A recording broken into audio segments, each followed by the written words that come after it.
Okay, we're going to take a quick look at how we can use this relationship that we have between the perimeters, the ratio of perimeters and areas when we have similar figures. So quick recap, if the scale factor of two similar figures, don't have to be triangles, can be anything, is A to B, then we know that the ratio of their perimeters is the same two numbers, and the ratio of their areas is that those two numbers squared, the square of their ratio of similarity. So using that, just a few quick examples where we're not calculating anything, but just using that relationship. If we're given the scale factor is 1 to 2, ratio of the perimeters is also 1 to 2, ratio of the area, square both. 1 squared is 1, 2 squared is 4. You can probably fill in the next row as easily as I can. Be careful, we're going to mix it up. If we're starting with the ratio of areas, we have the square numbers. You should be recognizing some perfect squares there. And this is going to be, I actually like to do scale factor first. Radical 49 to radical 100. Square root of 49 happens to be 7. Square root of 100, 10. And then, of course, the next column is, whoops, the exact same, 7 to 10. Okay, you can try the other three, and then pause the video, check your work when you're done. This next one's going to throw you a little bit of a loop, 25 to 30. Because I am going to ask for, remember, ratios always in reduced form. They're fractions. So the first thing I'm going to do is divide 25 and 30 both by 5. And get 5 to 6 would be the reduced ratio for the ratio of perimeters.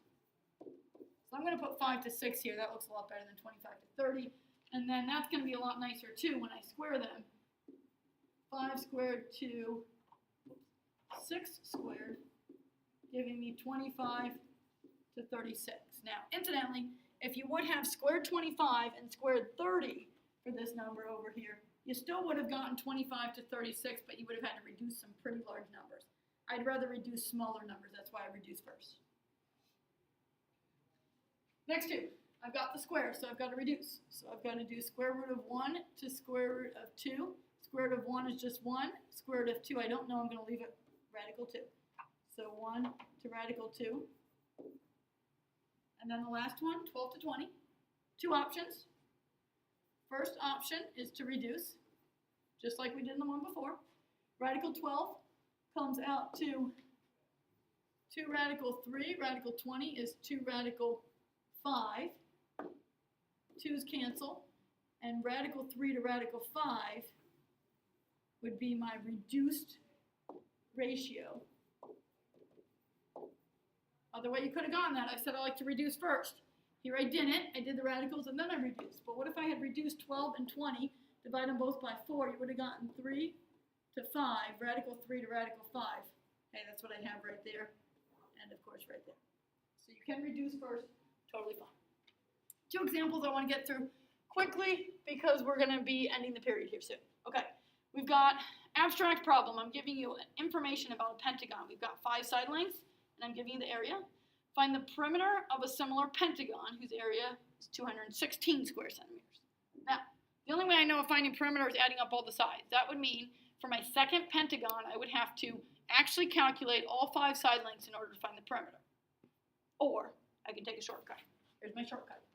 Okay? Always start with what you're looking for. You are trying to find the perimeter of a similar pentagon. So I've got 2 pentagons. I'm going to put one on the top, one on the bottom, and I'm going to make a ratio. I know the perimeter of the first one is all of those added up. 5 plus 7 plus 8 plus 9 plus 11. And when I do the math there, I am getting a number of 40, I believe. So 40 is my perimeter of my first pentagon. My second pentagon is the one I'm trying to find. I'm just going to put a P down there. Now, I know that the ratios of the perimeters in these two is somehow going to be related to the ratios of the areas. But if you look back at your chart that we just had, it's not going to be the same. So what do I have to do with my 96 and 216? 96 and 216.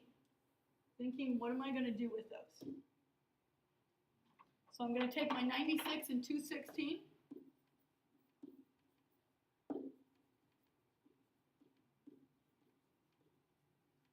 which are ratios of areas, and I am going to the square root of both of them. Square root of 96, square root of 216. If you prefer, reduce them first. That's probably what I would have done. So instead of doing that craziness, I'm going to say, hey, let's make it easier by reducing first.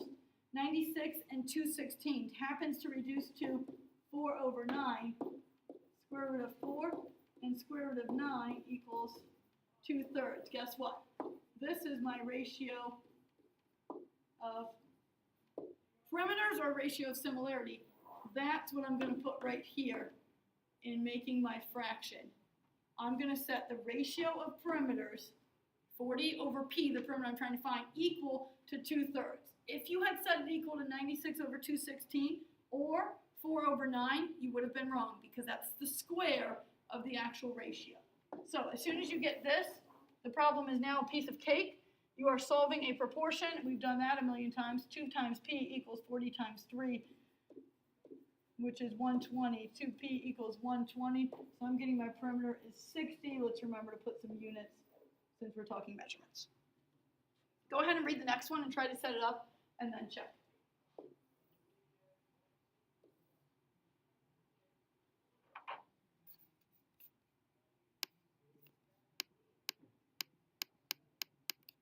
It's not going to give me any more room on here, so I'm going to do the best I can. Quadrilateral has 4 sides. Area is 80 square inches. We're finding the area. So it looks like this time my ratio or my perimeter that I have is going to be areas, not perimeters. Keep that in mind. So I've got 80 as my given area. I like to use A, or you can use X for your unknown that you're looking for. Now, when I complete my proportion, this other ratio has to be the ratio of areas, not the ratio of perimeters, not the scale factor, okay? So I'm trying to get what that number is. Use all the information you have. The only information I have about my second quadrilateral is this 9 inches here. And I'm told that's the shortest side. I need to somehow compare that to something I know about the first quadrilateral, which I know more about. Shortest side is 9. What's the shortest side in the first quadrilateral? I'm getting 4 from that. So the ratio of similarity, or the scale factor, between these two quadrilaterals is 4 to 9. How'd I get that? Shortest side to shortest side, I'm making a ratio. How do I translate that? What's my ratio of areas?